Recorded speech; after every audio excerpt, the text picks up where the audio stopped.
مسلمان نوجوان 6 گھنٹے گیم پہ اس کا وقت لگ رہا ہے، موبائل پہ وقت لگ رہا ہے، لایعنی چیزوں میں وقت ضائع ہو رہا ہے۔ مسجد میں آنا تکلیف دے، صرف جمعے کے دن آئے، 2 رکعت نماز پڑھی، یوں بھاگے جیسے جیل کا دروازہ کھلا اور قیدی بھاگتا ہے۔ خدا کے گھر کے لیے ہفتے میں 5 منٹ، موبائل کے لیے یومیہ 12 گھنٹے، چونکہ وقت کا احساس ختم ہو گیا۔ حضرات سلف کی زندگی کیسی تھی؟ ایک بڑے محدث گزرے ہیں علامہ ابن جوزی رحمۃ اللہ علیہ، ان کی کتاب سید الخاطر۔ یہ اپنے بیٹے کو کہنے لگے، بیٹا میں نے طالب علمی کا دور ایسے گزارا، انی طالعت 20,000 مجلدۃ فی طلب العلم، کہ میں نے طالب علمی کے زمانے میں 20,000 کتابوں کا مطالعہ کیا۔ علامہ ابن جوزی کہہ رہے ہیں میں نے طالب علمی کے دور میں 20,000 کتابوں کا مطالعہ کیا، اپنے ایک لمحے کو ضائع نہیں کیا۔ جب پڑھنے کا زمانہ تھا، کہتے میرے ساتھی دوست کھیلتے کودتے، میں عصر کے بعد بھی، ظہر کے بعد بھی کتاب لیتا اور ایک کنارے پہ بیٹھ جاتا اور اپنی کتاب کا مطالعہ کرتا۔ کہتے میں نے اپنا ایک لمحہ ضائع نہیں کیا۔ اللہ نے ان سے اتنا بڑا کام لیا دین کا، 519 کتابیں چھوٹی بڑی یہ لکھ کر گئے۔ شیخ عبد الحمید آلوجی کی کتاب ہے مؤلفات ابن الجوزی، اس میں علامہ ابن جوزی کے تمام کتابوں کے نام لکھیں۔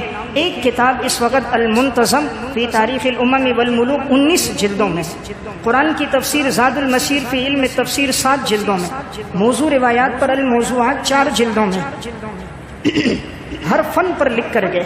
ہماری زندگی گزر گئی، ہم نے کوئی دین کی 3-4 کتابیں بھی نہیں پڑھی، قرآن کا ترجمہ بھی نہیں پڑھا۔ وَنَشْهَدُ أَنَّ مُحَمَّدًا عَبْدُهُ وَرَسُولُهُ أَمَّا بَعْدُ فَأَعُوذُ بِاللَّهِ مِنَ الشَّيْطَانِ الرَّجِيمِ بِسْمِ اللَّهِ الرَّحْمَنِ الرَّحِيمِ وَالْعَصْرِ إِنَّ الْإِنسَانَ لَفِي خُسْرٍ إِلَّا الَّذِينَ آمَنُوا وَعَمِلُوا الصَّالِحَاتِ وَتَوَاصَوْا بِالْحَقِّ وَتَوَاصَوْا بِالصَّبْرِ۔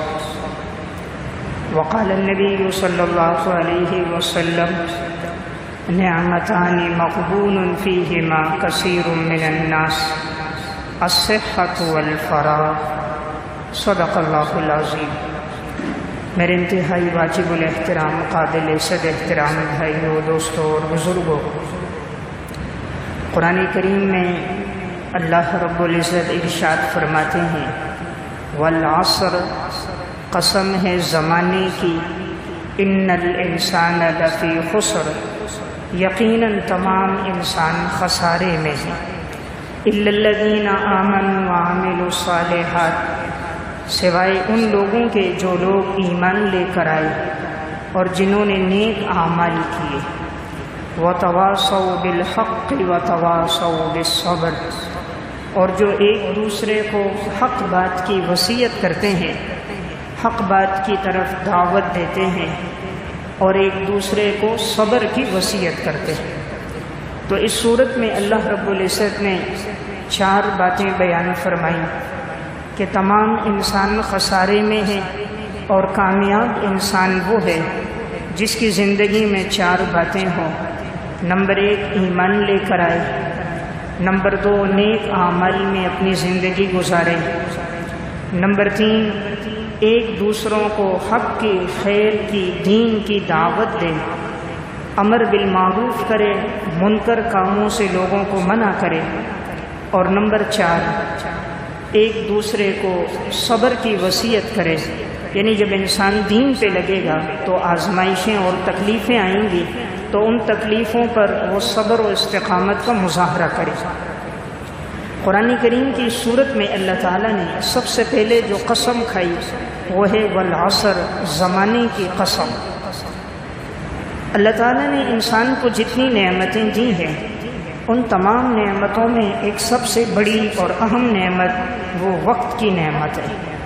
آج کل دیکھنے میں آتا ہے کہ جس چیز کو بڑی بے دردی کے ساتھ اور انتہائی ارزاں سمجھ کر خرچ کیا جاتا ہے وہ انسان کا وقت ہے، حالانکہ سب سے قیمتی نعمت اللہ تعالیٰ نے انسان کو وقت کی دی۔ اسی لیے اللہ تعالیٰ نے زمانے کی قسم کھائی کہ قسم ہے زمانے کی۔ اللہ تعالیٰ جب کسی چیز کی قسم کھائیں تو یہ اس چیز کی اہمیت کی طرف، اس کے مقام اور مرتبے کی طرف، اس چیز کی طرف توجہ دلانے کے لیے ہوتا ہے کہ یہ چیز بڑی اہم ہے، بڑی ضروری ہے، اس لیے رب العالمین اس کی قسم کھا کر اس کی تاکید بیان فرما رہے ہیں۔ تو انسانی زندگی میں وقت ایک بہت بڑی نعمت ہے۔ نبی اکرم صلی اللہ علیہ وسلم نے ارشاد فرمایا، نعمتان مغبون فیہما کثیر من الناس الصحۃ والفراغ، دو نعمتیں ایسی ہیں اکثر لوگ ان کی قدر نہیں کرتے، اور ان کی قدر تب آتی ہے جب وہ نعمتیں انسان سے چھن جائیں۔ نمبر 1 صحت کی نعمت، اور نمبر 2 فراغت کی نعمت۔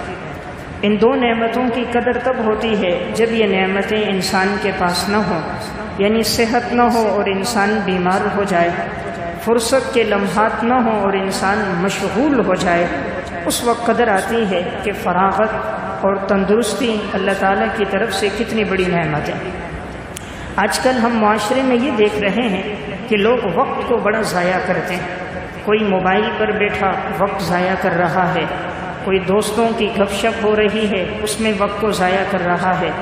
آج کتنے نوجوان ہیں، دیکھنے میں آتا ہے ساری رات کسی کی انٹرنیٹ پر، کسی کی کیبل پر، کسی کی فیس بک پر، دوستیوں میں، مختلف آئیڈیوں میں، مختلف چیزوں کے دیکھنے میں، فحش پروگرامات میں وقت گزر رہا ہے اور قیمتی نعمت ضائع ہو رہی ہے۔ انسان فائدہ بھی نہیں لے رہا اور اپنے آپ کو گناہگار بھی کر رہا ہے۔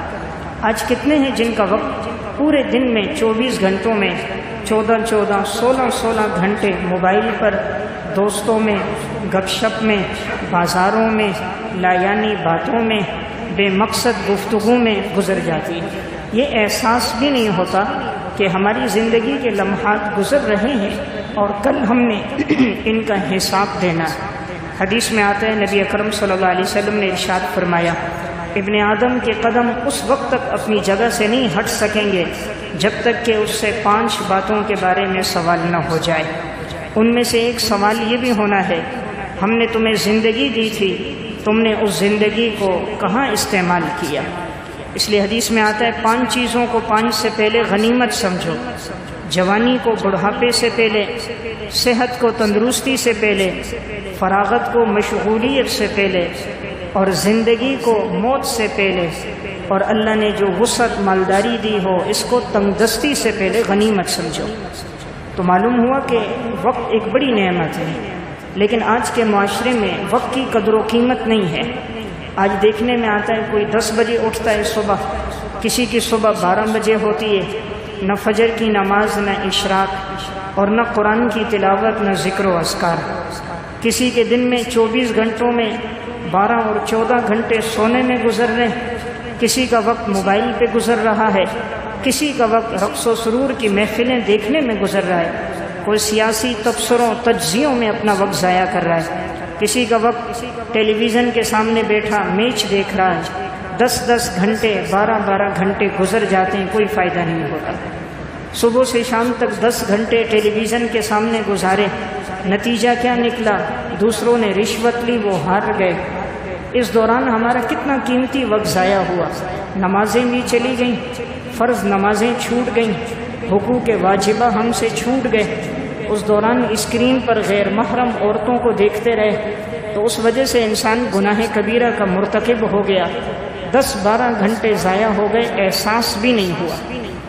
حالانکہ وقت اتنی قیمتی نعمت ہے، وقت کی مثال برف کی ہے۔ اگر کسی نے فائدہ لے لیا، پانی میں ڈالا تو پانی ٹھنڈا ہو جائے گا، اور اگر فائدہ نہیں لیا وہ برف وہیں پگھل جائے گی، نقصان ہوگا، کیچڑ بن جائے گا، آنے والے لوگ پھسل جائیں گے۔ تو یہی مثال وقت کی ہے، فائدہ لیا تو کارآمد ہو گیا، اپنے لیے بھی دوسروں کے لیے بھی، اور اگر فائدہ نہیں لیا تو وہ وقت برف کی طرح ضائع ہو گیا، اپنا بھی نقصان، دوسروں کے لیے بھی انسان نقصان کا باعث بن گیا۔ وقت کی مثال تلوار ہے، الوقت کالسیف ان لم تقطعہ فقطعک، وقت تلوار کی طرح ہے، تم اس کو کاٹ دو ورنہ یہ کل تمہیں کاٹ دے گا، یعنی اسے اپنے استعمال میں لے آؤ ورنہ یہ دھودھاری تلوار کل تمہیں نقصان پہنچا دے گی۔ تو حضرات سلف کی زندگی بڑی محتاط تھی، ایک ایک لمحے کو بڑا قیمتی بناتے تھے۔ دیکھیں ہر انسان کو اللہ نے جو زندگی عطا کی، ان زندگیوں میں دن ہیں، مہینے ہیں، سال ہیں، ہر دن 24 گھنٹے کا ہے، ہر گھنٹے میں 60 منٹ ہیں، 24 گھنٹوں میں دیکھا جائے تو انسان کو 1400 منٹ ملتے ہیں۔ ہر دن میں انسان کو 1400 منٹ ملتے ہیں۔ اس 1400 منٹ میں وہ کتنے نیک اعمال کر رہا ہے، ان 1400 منٹ میں کتنا وہ اپنی ذات کے لیے، آخرت کے لیے، دین کے لیے فکر مند ہو رہا ہے، اور کتنا وقت اس کا ضائع ہو رہا ہے۔ آج ایک مسلمان 1 منٹ میں بآسانی 5 دفعہ سورہ فاتحہ پڑھ سکتا ہے۔ سورہ فاتحہ میں تقریباً 140 حروف ہیں، ہر حرف پہ 10 نیکیاں ہیں، 140 حروف پر 1400 نیکیاں، اور ان کو جب 5 کے ساتھ ضرب دو کہ 1 منٹ میں انسان 5 دفعہ سورہ فاتحہ پڑھ سکتا ہے، تو 14 کو 5 میں ضرب دو تو 7000 بنتے ہیں۔ 1 منٹ میں ایک مسلمان 7000 نیکیوں کو حاصل کر سکتا ہے۔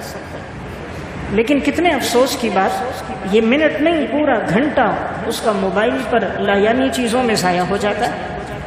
جو آدمی 3 دفعہ سورہ اخلاص پڑھے، حدیث میں آتا ہے اس کو اللہ تعالیٰ ایک قرآن کریم کے برابر ثواب عطا فرماتے ہیں، اور انسان 1 منٹ میں بآسانی 12 دفعہ سورہ اخلاص پڑھ سکتا ہے۔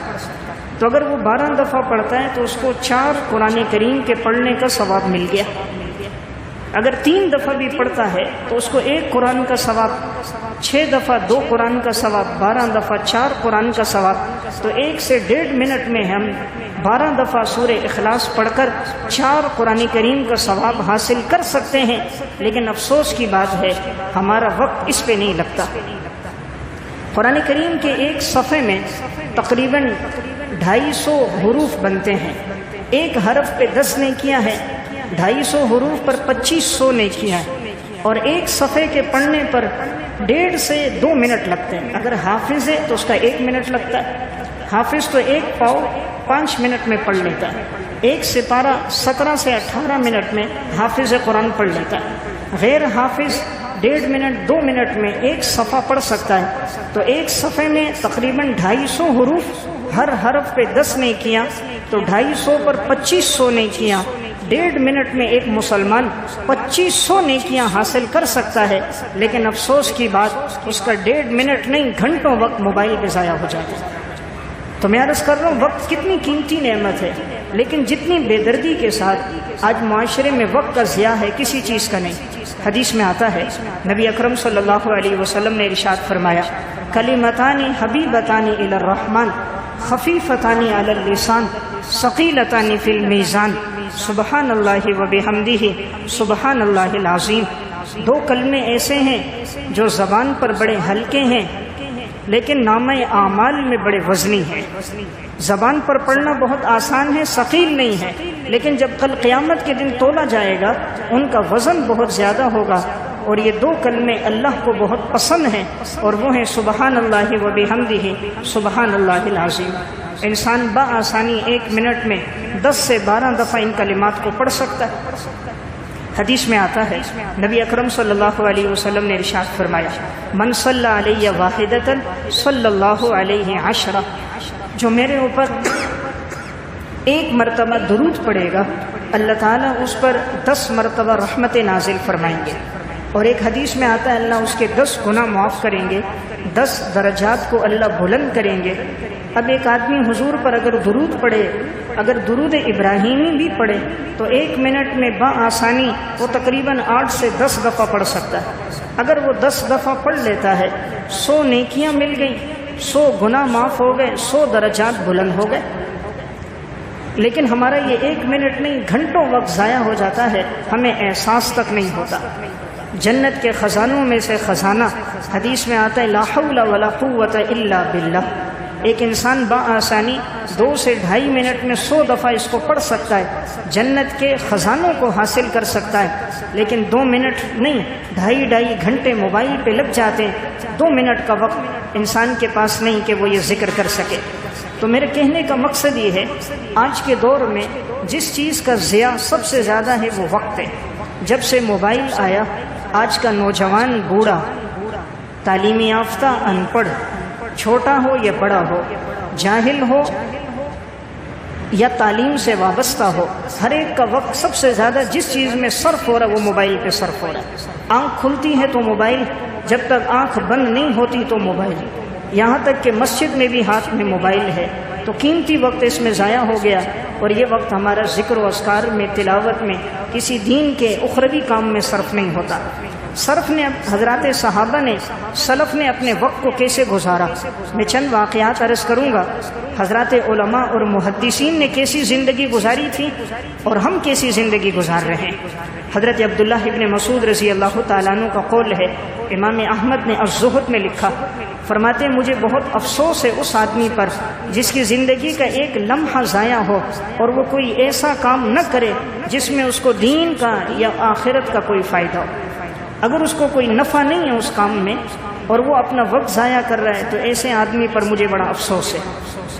سعید الخاطر میں ہے، ایک تابعی ہے عامر بن عبد القیس رحمۃ اللہ علیہ، ایک شخص ان کے پاس گفتگو کے لیے آیا، حضرت کا سارا وقت ذکر و اذکار میں، اعمال میں گزرتا تھا، تو اس نے آ کر بات شروع کر دی۔ حضرت نے فرمایا اگر تم سورج کو روک سکتے ہو تو میں تمہاری بات سن سکتا ہوں، جوابات دے سکتا ہوں، ورنہ جب سورج کی گردش چل رہی ہے، وقت گزر رہا ہے، تو میں اپنے اس قیمتی وقت کو یاد الہی سے غفلت میں گزار کر تمہارے ساتھ دنیا کی باتوں میں صرف نہیں کر سکتا۔ سورج کی گردش روک سکتے ہو تو بات کرتا ہوں، اگر نہیں روک سکتے تو میں اپنے ان لمحات زندگی کو اس دنیا کی خاطر ضائع نہیں کر سکتا۔ تو میرا مقصد کہنے کا ہے، سلف کی زندگی میں وقت کی بڑی قدردانی تھی۔ تذکرۃ الحفاظ میں ہے، امام وکیع بن جراح رحمۃ اللہ علیہ متوفی 197 ہجری، ان کے بیٹے فرماتے ہیں میرے والد کا معمول تھا یومیہ ایک قرآن کریم تلاوت کرتے تھے، تہجد کی نماز میں اٹھ جاتے، قیام اللیل کرتے، پھر ذکر اذکار کرتے اشراق کی نماز تک۔ اشراق کی نماز پڑھنے کے بعد پھر درس حدیث دیتے، پڑھنے والے طلبہ کو درس قرآن درس حدیث ہوتا، 12 بجے تک وہ چلتا، پھر امام وکیع بن جراح اٹھتے، کھانا کھاتے، تھوڑی دیر آرام کرتے، ظہر کی نماز کے بعد جہاں سے لوگ پانی بھر کے لاتے تھے وہاں جاتے، جتنے لوگ راستے میں ملتے ان سے نماز سنتے، کسی کو نہیں آتی اس کو نماز سکھاتے، کسی کو صورتیں نہیں آتی ان کو قرآن کی صورتیں سکھاتے، جن کو فرائض واجبات احکامات کا پتہ نہیں ہوتا ان کو احکامات سکھاتے، ظہر سے عصر تک۔ عصر کو پھر مسجد میں آتے، اپنا ذکر شروع کرتے، مغرب سے تھوڑا پہلے گھر جاتے، افطاری کرتے، پھر مسجد آتے، مغرب کے بعد نوافل پڑھتے، ذکر و اذکار کرتے عشاء تک۔ ساری زندگی یہ معمول رہا۔ تو میں عرض کر رہا ہوں حضرات سلف نے اپنی زندگی کا کوئی لمحہ ضائع نہیں کیا، ان لوگوں نے اپنے وقت کو بڑا قیمتی بنایا۔ تذکرۃ الحفاظ میں ہے، امام عبد الغنی مقدسی رحمۃ اللہ علیہ متوفی 600 ہجری، امام ذہبی رحمہ اللہ لکھتے ہیں اس محدث کا معمول تھا جب یہ قیام اللیل میں اٹھتے، تہجد پڑھتے، ذکر و اذکار اور تلاوت کرتے اشراق تک۔ اشراق پڑھنے کے بعد طلبہ کو درس حدیث دیتے، اسباق پڑھاتے، فارغ ہوتے، پھر نوافل شروع کرتے۔ 300 رکعت یومیہ امام عبد الغنی مقدسی نوافل پڑھتے تھے، 300 رکعت۔ ظہر تک نوافل پڑھتے، پھر ظہر کے بعد کھانا کھاتے، آرام کرتے، پھر طلبہ کو جا کر درس دیتے، عصر سے مغرب ذکر و اذکار تلاوت کرتے، مغرب کے بعد نوافل، عشاء کے بعد پھر تعلیم کا حلقہ، ساری زندگی یوں گزارتی۔ میں عرض کر رہا ہوں ہم تھوڑی دیر کے لیے سوچیں ہمارا وقت کس میں صرف ہو رہا ہے۔ پورے 24 گھنٹے گزر جاتے ہیں، آج مسلمان 5 منٹ قرآن کی تلاوت نہیں کرتا، پورے 24 گھنٹے گزر جاتے ہیں، 5 منٹ اس کی زبان پہ اللہ کا ذکر نہیں ہوتا، مہینوں گزر جاتے ہیں لیکن یاد الہی سے غفلت ہوتی ہے، درود شریف پڑھنے کا اسے موقع نہیں ملتا۔ تو بڑے افسوس کی بات ہے، وقت گزر رہا ہے اور ہم اس وقت کو قیمتی نہیں بنا رہے۔ ایک بہت بڑے محدث ہیں امام ابن عقیل حنبلی رحمۃ اللہ علیہ متوفی 513 ہجری، امام ذہبی نے تذکرۃ الحفاظ میں اور امام ابن رجب حنبلی نے ذیل و طبقات الحنابلہ میں لکھا اس محدث کی عمر 80 سال سے زیادہ ہو گئی تھی، لیکن علم کا جو شوق ان کی زندگی میں 20 سال کی عمر میں تھا، 80 سال کی عمر میں بھی ان کی زندگی میں وہی علم کا شوق تھا۔ دنیا کی سب سے بڑی کتاب انہوں نے لکھی ہے الفنون، علامہ ابن رجب حنبلی نے لکھا، 800 جلدوں پر یہ کتاب مشتمل تھی۔ لکڑی کے قلم سے دیے کی روشنی میں چٹائیوں پر بیٹھ کر گتوں پر، ہڈیوں پر، چمڑوں پر، کاغذوں پر 800 جلدوں پر مشتمل کتاب انہوں نے لکھی۔ ان سے ان کا شاگرد پوچھتا ہے حضرت اللہ نے آپ سے دین کا اتنا بڑا کام لے لیا، آپ نے اپنا وقت کیسے گزارا، اپنا وقت کیسے بچایا کہ آپ اتنا بڑا کام کر کے چلے گئے؟ ورنہ اس مختصر سی زندگی 60-70 سالہ زندگی میں اتنا بڑا کام کرنا، اس دور میں نہ بجلی تھی نہ تیز رفتار قلم تھے۔ آج تو قلم میں لکھتے رہو، وہ قلم خشک نہیں ہوتا، گھنٹوں انسان لکھے۔ اس دور میں تو لکڑی کا قلم بار بار سیاہی میں ڈبونا پڑتا۔ آج تو جنریٹر، بجلی کی سہولت، وہاں دیے کی روشنی، آج تو ماربل اور قالینیں اور وہاں چٹائیوں پر بیٹھ کر، آج تو ہر قسم کے کھانے کی فراوانی اور وہاں فاقے میں زندگی گزار کر، تو تم نے اتنا بڑا کام کیسے کیا؟ امام ابن عقیل اپنے شاگرد سے کہتے ہیں بیٹا میں ستو لیتا ہوں، پانی میں گھول کے پی لیتا ہوں۔ میں نے دیکھا کہ کھانا کھانے میں وقت لگتا ہے، قضائے حاجت میں جاؤ وقت لگتا ہے، کھانا کھانے کے بعد سستی ہوتی ہے، غنودگی ہوتی ہے، غفلت ہوتی ہے، پھر زیادہ کھانے سے ہی بیماریاں لگتی ہیں۔ میں نے سوچا میرا یہ قیمتی وقت کیوں کھانے پینے اور قضائے حاجت میں گزر جائے، یہ قیمتی وقت اللہ کے دین کی خدمت میں کیوں نہ گزر جائے؟ تو میں ستو لے کے پانی میں گھول کے پی لیتا ہوں۔ دوسرے تیسرے دن چند لقمے کھاتے تھے، باقی ہر وقت ذکر و اذکار تلاوت۔ اللہ نے ان لوگوں کو روحانیت پہ زندہ رکھا تھا، میں اور آپ تو کھانے پہ زندہ ہے نا، یہ لوگ ذکر و اذکار اور تلاوت پہ زندہ تھے۔ اسی لیے جب حضرت فاطمہ رضی اللہ تعالیٰ عنہ، صحیح بخاری کی روایت ہے، نبی اکرم صلی اللہ علیہ وسلم کے گھر آئی تھی ایک غلام مانگنے کے لیے کہ گھر کا کام کاج زیادہ ہے، خود چکی بھی پیستی تھی، حضرت فاطمہ خود جھاڑو بھی لگاتی تھی، گھر کے کام کاج بھی کرتی تھی، بچوں کی پرورش بھی ہوتی تھی، شوہر کی خدمت بھی ہوتی تھی، یہ جنت کی عورتوں کی سردار تھی، چکی بھی خود پیس رہی، گرد و غبار جمع ہو جاتا۔ اس دور کے کچے گھر ہوتے، مٹی کے گھر۔ ایک دفعہ پتہ چلا کہ آپ صلی اللہ علیہ وسلم کے پاس غلام آئے ہیں، تو حضرت فاطمہ آئیں، اتفاق سے حضور گھر میں نہیں تھے۔ ام المومنین حضرت عائشہ صدیقہ رضی اللہ تعالیٰ عنہ سے ملاقات ہوئی، فرمایا کیسے آنا ہوا فاطمہ؟ کہا میں نے سنا ہے حضور کے پاس غلام آئے ہیں، اگر کوئی ایک غلام ہمیں مل جائے تو میرے کام کاج میں سہولت ہو جائے گی، گھر کا کام بھی ہے، باہر کا کام بھی ہوتا ہے، ایک غلام اگر مجھے مل جائے۔ حضرت عائشہ نے فرمایا فاطمہ جب حضور آئیں گے میں تمہارا پیغام پہنچا دوں گی۔ آپ صلی اللہ علیہ وسلم آئے، حضرت عائشہ نے فرمایا یا رسول اللہ آپ کی بیٹی فاطمہ آئی تھی، انہوں نے کہا اگر ایک غلام مل جائے گھر کا کام کاج زیادہ ہوتا ہے، تھکاوٹ ہو جاتی ہے، تھکن ہو جاتی، اگر ایک غلام ہو تو سہولت ہوگی۔ آپ صلی اللہ علیہ وسلم چونکہ غلام تقسیم کر چکے تھے، آپ کے سامنے مکہ اور مدینہ کی بیوہ عورتیں تھیں، یتیم تھے، مساکین تھے، مہاجرین اور فقراء کی اولادیں تھیں، نادار اور مستحق لوگ سامنے تھے، آپ نے ان کے درمیان غلام تقسیم کر دیے تھے۔ شام کا وقت ہوا، اپنی بیٹی فاطمہ کے گھر آئے، حضرت فاطمہ بھی بستر پہ لیٹی ہیں، حضرت علی بھی، حضور جیسے تشریف لائے دونوں اٹھ گئے، آپ صلی اللہ علیہ وسلم نے دونوں کو بٹھایا، فرمایا مجھے پتہ چلا فاطمہ تمہیں غلام کی ضرورت تھی، لیکن تم سے زیادہ مستحق لوگ موجود تھے، میں نے وہ غلام ان کے درمیان میں تقسیم کر دیے۔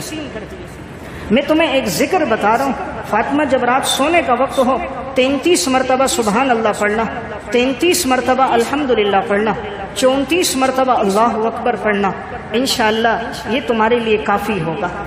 علامہ ابن قیم الداء والدواء میں لکھتے ہیں جب یہ آدمی ذکر کر لیتا ہے اس کے دن کی تھکاوٹ دور ہو جاتی ہے اور اس کو سکون کی نیند ملتی ہے، جب وہ صبح اٹھتا ہے تو حشاش بشاش ہوتا ہے اور اس کا جسم پر و تازہ ہوتا ہے۔ تو دیکھیں حضور نے اپنی بیٹی کو روحانیت سکھائی، اس سے معلوم ہوا جیسے غذا سے جسم کو تازگی ملتی ہے، حضرات صحابہ اور سلف ذکر و اذکار سے، تلاوت سے اپنے جسم کو تازگی دیتے تھے۔ اور یہاں یہ بھی دیکھیں آپ نے اپنی بیٹی کے لیے غلام نہیں رکھا، فقراء اور مساکین کو دے دیا، کتنی محتاط طرز زندگی امام الانبیاء گزار کے چلے گئے۔ آج تو ہم اپنے بیٹوں کے لیے، اپنی اولادوں کے لیے جمع کرتے ہیں، حلال و حرام کی تمیز بھی نہیں کرتے۔ بیٹی مستحق ہے، سیدۃ نساء اہل الجنہ ہے، حسنین کی والدہ ہے، نبی کی لخت جگر ہے، لیکن اسلام کا قانون عدل ہے۔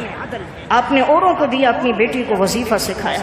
میرا واقعہ سنانے کا مقصد، امام ابن عقیل فرماتے تھے میں ستو پانی میں گھول کے پی لیتا ہوں، یہ میرے لیے کافی ہو جاتا ہے۔ تو اللہ نے اتنا بڑا کام لیا، 800 جلدوں میں الفنون لکھ کر گئے۔ تو یہ بات کیا تھی؟ وقت کو ضائع نہیں کیا۔ تو میری بات چل رہی تھی انسان کے پاس سب سے قیمتی نعمت وقت ہے، لیکن بڑے افسوس کی بات، آج کا نوجوان 11 بجے تو صبح اٹھتا ہے، اس کی زندگی میں نہ فجر ہے، نہ اشراق ہے، نہ قرآن کی تلاوت ہے، اس کی رات انٹرنیٹ، کیبل اور فیس بک پر ہے۔ کتنے جو چوراہوں میں بیٹھ کر، گراؤنڈوں میں بیٹھ کر گیم کھیلتے کھیلتے وقت ضائع ہو رہا ہے۔ مسلمان نوجوان 6 گھنٹے گیم پہ اس کا وقت لگ رہا ہے، موبائل پہ وقت لگ رہا ہے، لایعنی چیزوں میں وقت ضائع ہو رہا ہے۔ مسجد میں آنا تکلیف دے، صرف جمعے کے دن آئے، 2 رکعت نماز پڑھی، یوں بھاگے جیسے جیل کا دروازہ کھلا اور قیدی بھاگتا ہے۔ خدا کے گھر کے لیے ہفتے میں 5 منٹ، موبائل کے لیے یومیہ 12 گھنٹے، چونکہ وقت کا احساس ختم ہو گیا۔ حضرات سلف کی زندگی کیسی تھی؟ ایک بڑے محدث گزرے ہیں، علامہ ابن جوزی رحمۃ اللہ علیہ، ان کی کتاب ہے سعید الخاطر۔ یہ اپنے بیٹے کو کہنے لگے، بیٹا میں نے طالب علمی کا دور ایسے گزارا، انی طالعت 20,000 مجلدۃ فی طلب العلم، کہ میں نے طالب علمی کے زمانے میں 20,000 کتابوں کا مطالعہ کیا۔ علامہ ابن جوزی کہہ رہے ہیں میں نے طالب علمی کے دور میں 20,000 کتابوں کا مطالعہ کیا، اپنے ایک لمحے کو ضائع نہیں کیا۔ جب پڑھنے کا زمانہ تھا، کہتے میرے ساتھی دوست کھیلتے کودتے، میں عصر کے بعد بھی، ظہر کے بعد بھی کتاب لیتا اور ایک کنارے پہ بیٹھ جاتا اور اپنی کتاب کا مطالعہ کرتا۔ کہتے میں نے اپنا ایک لمحہ ضائع نہیں کیا۔ اللہ نے ان سے اتنا بڑا کام لیا دین کا، 519 کتابیں چھوٹی بڑی یہ لکھ کر گئے۔ شیخ عبد الحمید آلوجی کی کتاب ہے مؤلفات ابن الجوزی، اس میں علامہ ابن جوزی کے تمام کتابوں کے نام لکھیں۔ ایک کتاب اس وقت المنتظم فی تاریخ الامم والملوک 19 جلدوں میں، قرآن کی تفسیر زاد المسیر فی علم تفسیر 7 جلدوں میں، موضوع روایات پر الموضوعات 4 جلدوں میں، ہر فن پر لکھ کر گئے۔ ہماری زندگی گزر گئی، ہم نے کوئی دین کی 3-4 کتابیں بھی نہیں پڑھی، قرآن کا ترجمہ بھی نہیں پڑھا۔ مسلمان ہیں، قرآن بھی ٹھیک طرح سے پڑھنا نہیں آتا۔ کس چیز کا ایمان ہے ہمارا؟ ہر چیز کے لیے وقت ہے مسلمان کے پاس، قرآن کے لیے وقت نہیں۔ ہر چیز کے لیے وقت ہے، دین کے لیے وقت نہیں۔ دنیا کے لیے 16 گھنٹے کام، کوئی آدھا گھنٹہ قرآن کے لیے بھی تو نکالتے۔ قرآن پڑھنا تو ٹھیک ہو جائے، قرآن کا اگر تلفظ ٹھیک نہیں ہے تو بجائے ثواب کے انسان گناہگار ہے۔ کچھ وقت قرآن کے لیے ہو، قرآن کا ترجمہ سیکھیں، حدیث سیکھیں، دین سیکھیں، بحیثیت مسلمان دین کی کتابوں کا مطالعہ ہو۔ لیکن افسوس کی بات میں عرض کر رہا ہوں، آج وقت ضائع ہو رہا ہے، ہم اس کو قیمتی نہیں بنا رہے۔ ایک محدث ہیں، امام بخاری اور مسلم کے استاذ امام عبید بن یعیش رحمۃ اللہ علیہ، سیر و اعلام النبلاء میں ان کا واقعہ ہے۔ یہ فرماتے ہیں اقمت 30 سنة ما اکلت بیدی وکانت اختی تلقمنی وانا اکتب، میری زندگی کے 30 سال گزر گئے، میں نے اپنے ہاتھ سے کھانا نہیں کھایا، میری ہمشیرہ لقمہ بنا بنا کے میرے منہ میں ڈال دیتی تھی اور میں اس دوران بھی لکھتا تھا۔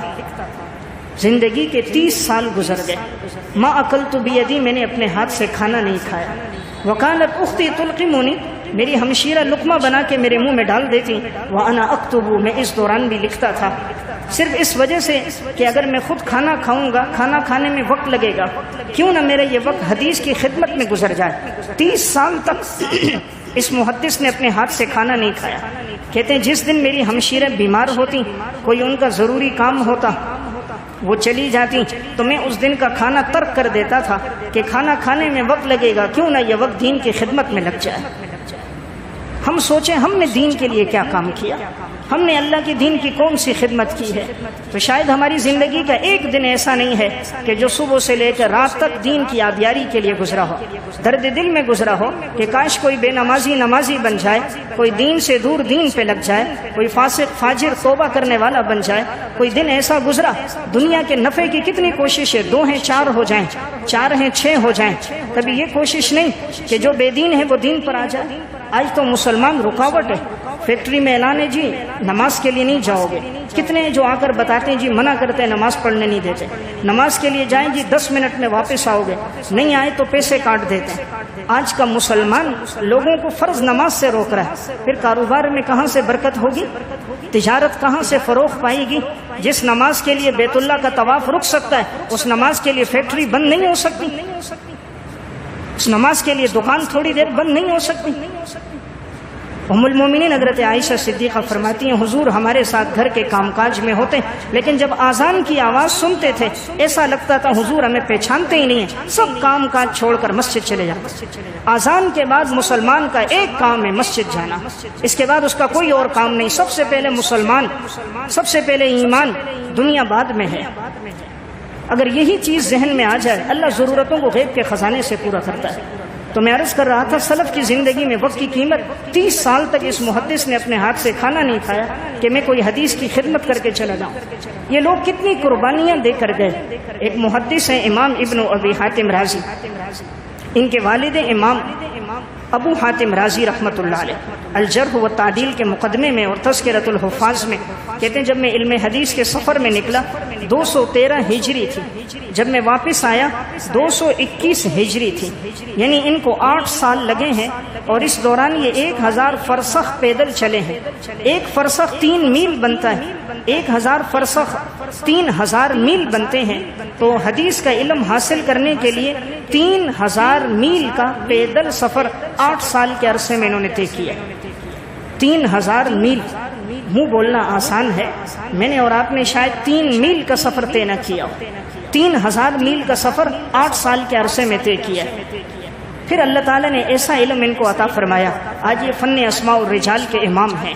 کہتے زندگی میں ایسے حالات آئے، کہاں میں تھا، امام نیشاپوری تھے، امام ابو زرع رازی تھے، ہم علم حدیث کے سفر میں نکلے، ابھی ایک ایک شہر میں جا کر ہر حدیث کے راوی کا نام، اس کے والد دادا کا نام پوچھتے، کنیت، لقب، ان کے اساتذہ، ان کے تلامذہ، انہوں نے زندگی کیسے گزاری، ان کی سن ولادت، سن وفات، یہ معلومات حاصل کرتے۔ کہتے ہیں پیدل ہم چلتے تھے، ایک دفعہ ایسا ہوا ایک دن گزر گیا ہمیں کھانے کو کچھ نہ ملا، دوسرا دن گزر گیا ہمیں کھانے کو کچھ نہ ملا، قد مضى یومان ما طعمت فیہما شیئا۔ ابو حاتم رازی کہتے 2 دن گزر گئے تھے ہم نے کچھ نہیں کھایا، تیسرا دن تھا ہم سفر کر رہے تھے، بھوک کی وجہ سے غشی تاری ہوئی، میں گر گیا۔ آگے چل کر ابو زرع رازی بھی کہیں صحرا میں بے ہوش ہو کر گر پڑے، ایک قافلہ وہاں سے گزرا، انہوں نے سمجھے شاید ان مسلمانوں کا انتقال ہو گیا اور ان کی تجہیز و تکفین نہیں ہو سکی۔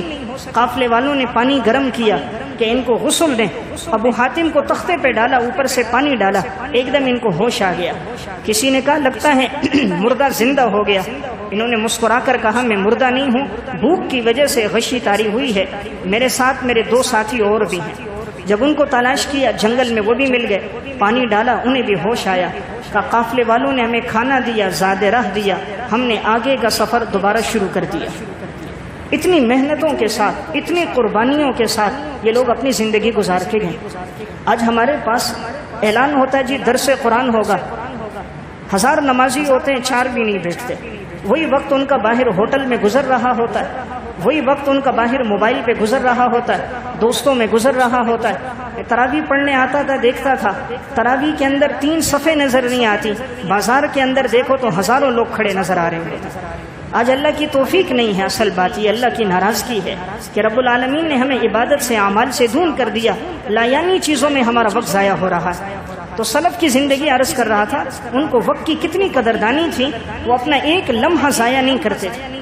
شیخ عبد الفتاح ابو غدہ رحمۃ اللہ علیہ کی ایک کتاب ہے العلماء العزاب الذین آثروا العلم علی الزواج، اس میں انہوں نے ان 35 علماء کا تذکرہ کیا جنہوں نے دین کی خاطر شادیاں نہیں کی، یعنی ہم دین کی خدمت کر کے چلے جائیں، کتابیں لکھ کر جائیں، تصنیفی تحقیقی کام کر کے چلے جائیں، متقی پرہیزگار لوگ تھے، زہد و تقوی میں زندگی گزارنے والے تھے کہ کہیں ایسا نہ ہو ہم بیوی بچوں کے اس میں لگ کر ہماری دینی مصروفیت میں کمی نہ آ جائے، نشر و اشاعت میں کمی نہ آ جائے، وہ لوگ اس پہ لگ گئے۔ اگرچہ نکاح کرنا سنت عمل ہے، اور اگر انسان پر خواہشات کا غلبہ ہو پھر تو نکاح واجب ہے کہ وہ گناہ سے بچے، لیکن ان لوگوں کی زندگیاں تقوی میں تھیں، محتاج زندگی تھی، صبح و شام مسجد میں خدا کی یاد میں گزرتی تھی۔ تو ایسے لوگ بھی گزرے کہ ان کے سامنے مصروفیت تھی تو دین کی مصروفیت تھی، یہاں تک کہ کنویں میں قید ہو کر بھی وہ دین کے بہت بڑے کام کر کے چلے گئے۔ علامہ سرخسی رحمۃ اللہ علیہ متوفہ 483 ہجری، وقت کا بادشاہ تھا حاکم خاقان، انہوں نے فتویٰ دیا، اس بادشاہ نے اپنی کنیز کے ساتھ استبراء رحم سے پہلے جمع کرنا چاہا، اپنی خواہش پوری کرنا چاہی۔ استبراء رحم اس کو کہتے ہیں کہ اگر کوئی عورت آزاد ہو تو جب تک اسے 3 ماہواری نہ آ جائے اس کے بعد سے انسان پھر نکاح کر سکتا ہے، ورنہ ہو سکتا ہے کہ وہ حاملہ ہو تو نکاح نہیں ہوتا۔ اسی طرح اگر کوئی باندھی آدمی خریدے تو جب اسے حیض آ جائے، معلوم ہو جائے کہ اس کا حمل نہیں ہے، تو پھر انسان اس سے نفع لے سکتا ہے۔ تو انہوں نے یہ فتویٰ دیا، بادشاہ کو غصہ آ گیا کہ تم نے کیوں یہ بات کہی، تو اس ظالم بادشاہ نے ان کو کنویں میں قید کر دیا، علامہ سرخسی کو۔ 30 فٹ گہرا کنواں تھا، کنواں کھودا گیا، علامہ سرخسی کو کنویں میں ڈالا۔ بڑا کنواں تھا، جس طرح ٹینکی کی مانند گہرا کنواں، اسی کنویں میں کھانا، اسی میں پینا، اسی میں کنارے پر قضائے حاجت، وہاں سے باہر نہیں نکل سکتے تھے۔ یہ کنویں کے اندر رہے ہیں تقریباً 4.5 سال علامہ سرخسی رحمۃ اللہ علیہ۔ ان کے شاگرد اوپر منڈیر پر آ کر بیٹھ گئے، آواز دی اپنے استاد علامہ سرخسی کو، استاد جی ہم چاہتے ہیں آپ سے فائدہ حاصل کریں۔ اس ظالم نے بربریت میں، فرعونیت میں اس اتنے بڑے عالم کو کنویں میں قید کر دیا۔ اب علامہ سرخسی نیچے سے املا کرواتے۔ اس دور کی ایک کتاب تھی، بہت مشہور کتاب، امام حاکم شہید رحمۃ اللہ علیہ کی، اس کتاب کی انہوں نے شرح لکھوانا شروع کی، جو اس وقت المبسوط کے نام سے 30 جلدوں میں چھپی ہوئی، ایک ایک جلد تقریباً 500 صفحات میں ہے۔ یہ 30 جلدوں کی کتاب انہوں نے خود شروع میں کہا 477 ہجری ہے، اس ظالم بادشاہ نے مجھے کنویں میں قید کیا ہے اور میں یہ املا کروا رہا ہوں۔ 482 ہجری میں جا کر یہ کتاب مکمل ہوئی ہے۔ 30 جلدوں کی کتاب زبانی املا کروائی، کوئی کتاب موجود نہیں تھی، کوئی مطالعہ نہیں تھا، بغیر مطالعے کے اپنے حافظے کے ساتھ انہوں نے یہ کتاب نیچے سے املا کرواتے، شاگرد اوپر منڈیر پر بیٹھ کر اس کو لکھتے تھے، روزانہ صبح آتے شام تک لکھتے، استاد نیچے سے املا کرواتا۔ 30 جلدوں کی یہ کتاب آج بھی موجود ہے۔ دوسری کتاب ان کی اصول سرخسی، اس کے مقدمے میں ہے 479 ہجری ہے، اور میں کنویں میں قید ہوں اور میں یہ کتاب املا کروا رہا ہوں۔ 2 جلدوں پر کتاب وہ بھی انہوں نے املا کروائی۔ السیر الکبیر کی شرح کی 2 جلدیں بھی املا کروائی، یعنی اتنا بڑا کام کنویں کے اندر سے انہوں نے املا کروا دیا۔ میرے واقعہ سنانے کا مقصد، ہم ایئر کنڈیشن کمروں میں بیٹھ کر، ماربل پر بیٹھ کر، نرم و نازک گدوں قالینوں پر بیٹھ کر تفسیروں کا مطالعہ نہیں کر سکتے۔ ان لوگوں نے 30 فٹ گہرے کنووں میں قید ہو کر 30 جلدوں کی کتابیں زبانی املا کروا دی۔ اس طرح ان لوگوں نے اپنے وقت کو بچایا، ایک لمحہ ضائع نہیں کیا۔ ان سے کاغذ قلم لے دیے گئے۔ شیخ الاسلام علامہ ابن تیمیہ رحمۃ اللہ علیہ 4 مرتبہ جیل میں گئے۔ آخری مرتبہ جب جیل میں ڈالا گیا 726 ہجری میں، 728 ہجری میں جیل سے جنازہ اٹھا تھا۔ ان ظالموں نے کاغذ قلم بھی لے لی تاکہ یہ اندر بیٹھ کر بھی کوئی دین کی خدمت نہ کر سکیں۔ شیخ الاسلام ابن تیمیہ جیل کے اندر ہیں، نہ کاغذ نہ قلم نہ کتابیں، بس وقت تلاوت میں گزرتا، ذکر میں۔ سوچا کوئی دین کی خدمت یہاں بھی کر جاؤں۔ اس دور میں بڑی بڑی جیلیں ہوتی تھی، لمبی لمبی دیواریں تھیں، اوپر چھت نہیں ہوتی تھی اور میلوں پر وہ دیواریں محیط ہوتی تھی۔ انہوں نے کوئلے لیے اور کوئلے کی مدد سے جیل کی دیواروں پہ لکھنا شروع کر دیا، حدیث کے مسائل، فقہی مسائل، تشریح، کوئلوں کی مدد سے لکھنا شروع کر دیا جیل کی دیواروں پر۔ جب انتقال ہوا اور اس مواد کو جمع کیا گیا کتابی شکل میں، تو آج 6 جلدوں میں پوری کتاب الفتاوی الکبریٰ کے نام سے چھپ گئی۔ کوئلے کی مدد سے جیل کی دیواروں پہ جو لکھا تھا، آج وہ 6 جلدوں میں وہ کتاب تباہ ہے۔ نیا ایڈیشن اس کا 3 جلدوں میں آیا ہوا ہے۔ تو میرا واقعہ سنانے کا مقصد، یہ لوگ جیلوں میں جا کر، کنووں میں قید ہو کر، ہر قسم کی صعوبتیں، پریشانیاں، تکلیفیں برداشت کر کے انہوں نے اپنا وقت صرف کیا تو اللہ کے دین کی خدمت میں صرف کیا۔ اللہ کا بھی تو وعدہ ہے، یا ایھا الذین آمنوا ان تنصروا اللہ ینصرکم، اے ایمان والو تم اللہ کے دین کی مدد کرو، اللہ تمہاری مدد کرے گا۔ اے ایمان والو تم اللہ کے دین کی مدد کرو، اللہ تمہاری مدد کرے گا۔ وَيُثَبِّتْ أَقْدَامَكُمْ، اللہ تمہیں ثابت قدمی دے گا۔ ان کی زندگیوں کے حالات کیسے آئے؟ ایک محدث تھے امام محمد بن طاہر مقدسی رحمۃ اللہ علیہ، تذکرۃ الحفاظ میں ان کا واقعہ فرماتے، جب میں علم حدیث کے سفر میں گیا، میرے پاس سواری نہیں تھی، میں پیدل سفر کرتا، کتابوں کو اپنے کندھے پہ رکھا ہوا تو پیدل جاتا۔ کہتے ہیں سفر کرتے کرتے اتنی میری حالت ایسی ہو گئی، نہ کھانا تھا نہ پینا تھا، تھکاوٹ اتنی تھی، جب میں پیشاب کرنے بیٹھتا تو میرے پیشاب میں خون آتا تھا۔ محمد بن طاہر مقدسی کہتے ہیں۔ ایک محدث امام محمد بن عبد الواحد اصبہانی رحمۃ اللہ علیہ، تذکرۃ الحفاظ میں امام ذہبی رحمہ اللہ نے ان کے حالات میں لکھا، اس محدث نے علم حدیث کے سفر کے اندر 120 شہروں کا سفر کیا، اور ان 120 شہروں میں کرمان، جرجان، نیساپور، سمرقند، بیت المقدس، رملہ، قسطنطینیہ، مکہ مکرمہ، عراق، کوفہ، ان تمام شہروں کے نام لکھے ہوئے۔ نام پڑھتے پڑھتے میں سوچنے لگا آج 120 شہروں کے نام پڑھ کر ہم تھک گئے اور یہ مرد قلندر 120 شہروں کا سفر کر کے نہیں تھکا۔ آج ہمارے سفر تو ہوتے ہیں برطانیہ کے، امریکہ کے، فرانس کے، کس کے سفر؟ فحاشی کے لیے، بے حیائی کے لیے۔ مسلمان کا سفر ہوتا تھا اللہ کے دین کی آبیاری کے لیے۔ زندگی کے 40 سال گزر گئے، تھوڑی دیر کے لیے سوچیں دین کے لیے کتنا سفر کیا۔ ہماری دعوت سے کتنے بے دین پر آ گئے، کتنے بے نمازی نماز پر آ گئے، خود دین کا کتنا احساس زندگی میں موجود ہے۔ تو میں عرض کر رہا تھا وقت بڑی قیمتی متاع ہے، لیکن بڑے افسوس کی بات آج ہمارا بھی وقت ضائع ہو رہا ہے، ہمارے بچوں کا وقت بھی ضائع ہو رہا ہے۔ ایک ایک منٹ کتنا قیمتی ہے۔ ایک منٹ میں نے عرض کیا مسلمان بآسانی 5 دفعہ سورہ فاتحہ پڑھ سکتا ہے۔ سورہ فاتحہ میں 140 حروف ہیں، ہر حرف پہ 10 نیکیاں ہیں، تو اس کو ایک دفعہ سورہ فاتحہ پہ 1400 نیکیاں ملتی ہیں۔ اگر وہ 5 دفعہ پڑھے گا 7000 نیکیاں ملیں گی۔ ایک منٹ میں مسلمان 7000 نیکیاں حاصل کر سکتا ہے، لیکن یہ وقت اس پہ نہیں لگ رہا۔ ایک منٹ میں 12 دفعہ سورہ اخلاص پڑھے 4 قرآن کا ثواب حاصل کر سکتا ہے، لیکن افسوس یہ وقت اس پہ نہیں لگ رہا۔ تو کوشش ہو آج ہمارا وقت اگر صرف ہو، ہمارا وقت دین کے کاموں میں، دنیا کے کاموں میں، اہم کاموں میں لگے، لایانی چیزوں میں نہ لگے۔ آج ہمارے بچوں کے ہاتھوں میں بھی موبائل ہے، صبح سے شام وہ گیم کھیلتے کھیلتے وقت ضائع ہو رہا ہے۔ بچیوں کے ہاتھوں میں بھی موبائل ہے۔ تھوڑی فکر مندی پیدا ہو جائے کہ بیٹا یہ وقت بڑا قیمتی ہے، یہ وقت اہم ہے، کل اس کے بارے میں سوال ہوگا۔ ہم نے تمہیں جوانی دی تھی، کہاں ضائع کر دی؟ ہم نے تمہیں وقت دیا تھا، وقت کو تم نے کہاں صرف کیا؟ انشاءاللہ اگر یہ احساس پیدا ہوگا ہماری اندر اور نئی نسل کے اندر، اللہ ہماری اولادوں کو نوازے گا۔ آج افسوس کے بعد ہماری نئی نسل ایسی، ابھی میٹرک کے امتحانات چل رہے ہیں تو مجھے ساتھی نے کہا جی 5000 روپے دے کر سب نقل ہوتی ہے، 5000 دے کے ساری نقل کرا رہے ہیں، خود ٹیچر استاذ نقل کروا رہے ہیں۔ کون سا ادارہ ہے جہاں نقل نہیں ہو رہی؟ 9 پڑھنے والا، میٹرک کرنے والا، یہاں تو ڈگریاں فروخت ہو جاتی ہیں۔ تعلیم کے لیے وقت نہیں ہے، وہ وقت تو موبائل پہ لگ رہا ہے۔ میٹرک پڑھنے والا اردو اخبار نہیں پڑھ سکتا، انگریزی میں کہو علاقے کا ایڈریس لکھ دے وہ نہیں لکھ سکتا، اسے جمع تفریق کے سوال نہیں آتے۔ عجیب بات یہ ہے کہ وہ نقل بھی نہیں کر سکتا، اس کو یہ بھی نہیں پتا جواب کہاں سے شروع ہوتا ہے کہاں ختم ہوتا ہے۔ یہ آج ہماری تعلیمی اداروں کی یہ کیفیت ہے، کیونکہ وقت سارا ضائع ہوا موبائل پہ، عشق مجازی میں وقت ضائع ہو گیا، اس لیے اسے معلوم ہی نہیں وقت کتنی قیمتی نعمت تھی کہ آج یہ تعلیم میں صرف ہوتا۔ اس لیے ہماری کوشش ہو ہم اپنی اولادوں کو موبائل سے دور رکھ کر تعلیم پہ لگائیں تاکہ ان کا مستقبل اچھا بن جائے، یہ کسی ادارے میں جائیں تو اچھی خدمت کر سکیں، اللہ کو راضی بھی کر سکیں، والدین اور معاشرے کی بھی خدمت کر سکیں۔ اللہ ہم سب کو عمل کی توفیق عطا فرمائے۔ وآخر دعوانا الحمدللہ رب العالمین۔